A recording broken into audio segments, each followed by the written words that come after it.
Bon, il paraît selon certains qu'il suffit de traverser la rue ou de la remonter pour trouver du travail.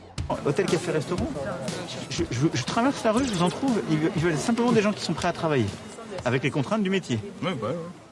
Oui, mais figurez-vous que si on travaille avec ses pieds et des crampons, eh ben ce n'est pas si simple. Savez-vous que sur 1360 joueurs pro en France, environ 20% sont en fin de contrat fin juin. Et malheureusement, une partie d'entre eux ne retrouvent pas de travail. D'où, non pas Pôle emploi, mais les stages UNFP.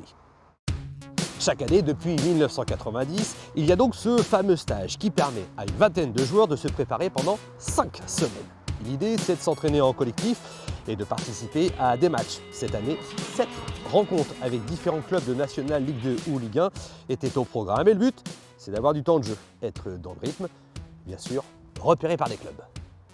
C'est ainsi que parmi les 23 joueurs présents cet été au stage, Mathieu Dossévi, ancien du Mans, de Valenciennes aussi, de l'Olympiakos ou encore de Toulouse, et qui était en fin de contrat à Amiens, a retrouvé un club, en l'occurrence Versailles.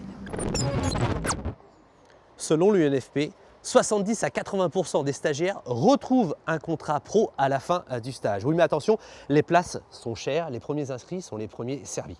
Chaque année, une centaine de joueurs pro en France restent sur le carreau, et le carreau en foot comme ailleurs, quand on tombe dessus, ça fait mal.